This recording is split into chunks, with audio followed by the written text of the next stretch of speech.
Bharatiya Janata party के पास सबसे बड़ी पूंजी अगर है तो भारतीय मुसलमान। आज मुसलमान को भारतीय जनता पार्टी से आप अलग कर देंगे तो भारतीय जनता पार्टी जीरो हो जाएगी। एक मुद्दा है राम मंदिर और राम जी, मोदी जी क्या लाएंगे? राम तो पूरे विश्व के कण कण में है, पहले से स्थापित है, वो कोई किसी को लाया नहीं जाता। 250 साल में जो इंफ्रास्ट्रक्चर होना चाहिए वो चाहे राज्य सरकार का अनदेखी हो या केंद्र सरकार का, दोनों ने सीमांचल के साथ सौतेला व्यवहार किया। इस पर आरोप लगा के ये भी नहीं कहना चाहते कि हम ईवीएम के माध्यम से ऐसा हुआ है। हार हार होती है, जीत जीत होती है। हम उसकी तैयारी में लगे हैं और इस बार 2024 में सरकार बदल के रहेंगे। जिस तरह से भी अपने आप को महसूस कर रहे थे कि राहुल जी हमसे गले मिलेंगे, हमसे हाथ मिलाएंगे, तो वो पांव पैदल चलेंगे क्या? वो करीब 3,500 किलोमीटर उधर से चल करके आए।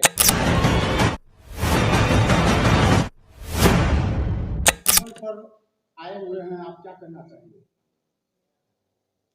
देखिए, इस 2024 के 9 वर्ष पर ये मेरा पहला कार्यक्रम है।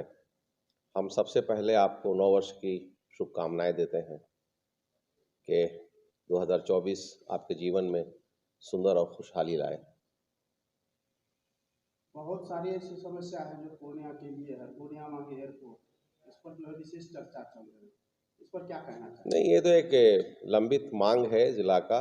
250 साल पूर्णिया को हो गया डिस्ट्रिक्ट बने, और 250 साल में जो इंफ्रास्ट्रक्चर होना चाहिए वो चाहे राज्य सरकार का अनदेखी हो या केंद्र सरकार का, दोनों ने सीमांचल के साथ सौतेला व्यवहार किया। हम समझते हैं कि ये कोई आज नया डिमांड नहीं है। पूर्णिया मांगे एयरपोर्ट एक अच्छे कार्यक्रम के तहत इस शहर के इंटेलेक्चुअल्स लगे हैं, बुद्धिजीवी वर्ग उससे जुड़े हैं और लगातार मांग कर रहे हैं। हम भी चाहते हैं एयरपोर्ट होना। हमने तो 5 साल 7 साल पहले कभी लिखा भी था प्राइम मिनिस्टर को भी, नागरिक उड्डयन मिनिस्टर को भी, चीफ मिनिस्टर को भी, और वो तमाम लेटर के जवाब भी मेरे पास हैं। और हमारे जैसे इस क्षेत्र से ना जाने दर्जनों नेताओं ने गुहार लगाई है और वो मामला आज भी पेंडिंग है, लेकिन काम धीरे धीरे चल रहा है। हम समझते हैं कि सरकार गंभीर जिस दिन हो जाएगी उस दिन हो जाएगा एयरपोर्ट। भारत जोड़ो यात्रा के बाद अभी न्याय यात्रा निकालने की तैयारी चल रही है, तो इस पे क्या कुछ कहेंगे? देखिए, भारत जोड़ो यात्रा के संदर्भ में हम कहना चाह रहे हैं, नेता आदरणीय राहुल जी जो पूरे देश में एक पद यात्रा कर अपना एक इतिहास बनाने का काम किया है और लोगों से जुड़ने का काम किया। जिस तरह से भी अपने आप को महसूस कर रहे थे कि राहुल जी हमसे गले मिलेंगे, हमसे हाथ मिलाएंगे, तो वो पांव पैदल चलेंगे क्या? वो करीब 3,500 किलोमीटर उधर से चल करके आए। बड़ा प्रोग्राम बन रहा है जो उस भारत जोड़ो का सेकंड पार्ट है, न्याय यात्रा के रूप में, जो 14 जनवरी से मणिपुर से शुरुआत होगी, जिसकी अंत जो है मुंबई में होगा। सीमांचल भी उस जिला में आता है और सीमांचल में भी जोर शोर से तैयारी चल रही है। 2024 में क्या तैयारी है? 2024 की तैयारी, देखिए, हम कांग्रेस पार्टी के लोग कभी लोकसभा और विधानसभा की तैयारी की बात नहीं करते।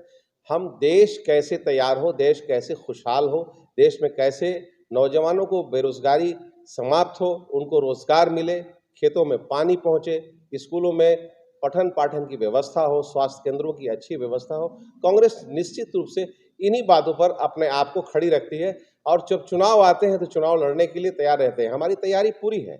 इस बार ऐसा नहीं है जो माहौल बन रहा है देश के अंदर, पिछले राज्यों के चुनाव के अगर हवाला देखेंगे, अगर उसका आप आकलन करेंगे, तो मात्र 2% वोट हमको कम आया था, जो करीब 10 लाख के आसपास वोट, 10-12 लाख वोट कम आए थे। समझते हैं कि वो भी कहीं ना कहीं पर आरोप लगा के ये भी नहीं कहना चाहते कि हम ईवीएम के माध्यम से ऐसा हुआ है। हार हार होती है, जीत जीत होती है। हम उसकी तैयारी में लगे हैं और इस बार 2024 में सरकार बदल के रहेंगे। इंतखाब आलम, AICC मेंबर।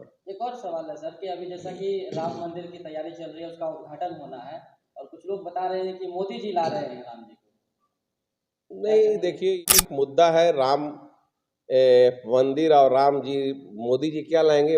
राम तो पूरे विश्व के कण कण में है, पहले से स्थापित हैं, वो कोई किसी को लाया नहीं जाता। भगवान की शक्ल है, अवतार की शक्ल में रूप में है, और उसको लाने वाले मोदी जी क्या होंगे? मोदी जी को राम ने ही जी लाया है, अमित शाह जी को भी राम जी ही लाए हैं। पूरे विश्व की कल्पना की गई है उनके इसमें, ऐसा कुछ नहीं है। ये एक्चुअली क्या है, भारतीय जनता पार्टी के पास कुछ है नहीं। भारतीय जनता पार्टी के पास सबसे बड़ी पूंजी, हम बराबर इस बात को कहते हैं, और आप भी आज भी सर्किट हाउस पूर्णिया में हम इन बातों को मजबूती से रखते हैं। भारतीय जनता पार्टी के पास सबसे बड़ी पूंजी अगर है तो भारतीय मुसलमान। आज मुसलमान को भारतीय जनता पार्टी से आप अलग कर देंगे तो भारतीय जनता पार्टी जीरो हो जाएगी। वो कभी चेक की लूंगी, कभी टोपी, कभी दाढ़ी दिखा दिखा के इस देश में लोगों को बेवकूफ बनाते हैं, लेकिन लोग अब समझने लगे हैं। पार्टी की मजबूती को लेकर कुछ संदेश देना चाहेंगे? पार्टी बिल्कुल हमारी मजबूत है, हमारा गठबंधन इंडिया मजबूत है, और इस गठबंधन में हम समझते हैं कि चारों पार्लियामेंट सीट जो सीमांचल का है वो कांग्रेस गठबंधन या एनडीए गठबंधन को मिलेगा। उसमें आरजेडी भी है, जेडीयू भी है।